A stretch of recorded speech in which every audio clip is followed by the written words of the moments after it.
Hello everyone. I'd like to share with you what to do if you're stopped by a law enforcement officer while you're driving. When you first got your driver's license, you were taught to obey the speed limit, stop at stop signs, and don't drink and drive.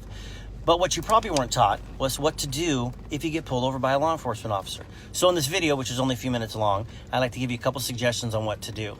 First of all, remember that there are many reasons you might get stopped by a law enforcement officer. It could be something as simple as letting you know that one of your brake lights are out or that you're driving crazy. So even though it's nerve-wracking, stay calm and please be patient. You wouldn't think so, but traffic stops are one of the most deadliest situations that law enforcement have to deal with. When we walk up to a car, we don't know who's inside or what's going on in the car, especially if we can't see inside. Because of that, there are certain things that make us nervous, things that send up red flags. And a good plan is just to help each other avoid them. For starters, if you have tinted windows, roll them down, all of them, front and back. We need to be able to see in the car. Also, when you're being pulled over and as the officer approaches your car, please keep your hands on your steering wheel.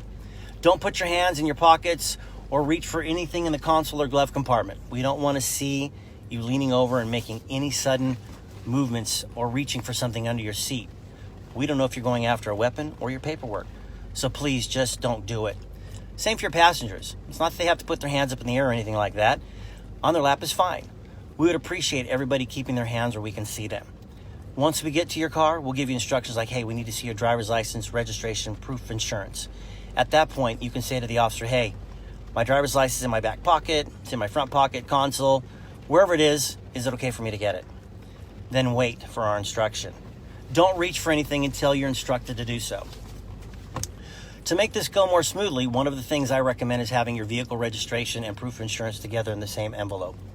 I personally use a case with a Velcro closure. I bought mine at a car wash. You can get them on Amazon for $5. And hey, if you got Prime, you got free shipping. If you keep all of your information in a case like that, you can easily hand it over to the officer along with your ID or your driver's license.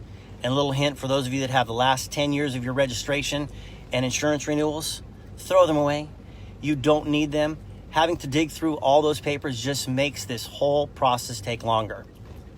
You just need one, and that's the current one. Most of us will ask you if you have any guns, knives, hand grenades, bazookas. Not that you have any bazookas, but hey, it breaks the ice. Let us know if it's in your console, your front pocket, or wherever it is. But for goodness sake, please do not say, yes, I have one right here, and then start reaching for it. Don't do that. Wait for the officer to instruct you on how to proceed. And for those of you that have a CCW that allows you to carry a firearm, let the officer know right away while your hands are still on the steering wheel. We'll give you instructions on what to do. Once we have your license and other information, our dispatchers have to verify that everything is valid. Depending on how busy the dispatcher is with radio traffic and other calls, it may take a few minutes and it might feel like it's taking forever, but we want you to get on your way as soon as possible so please be patient. Hey, we understand that getting stopped is inconvenient, frustrating, or even scary. And you might get a ticket, and you might get a warning, and you're nervous.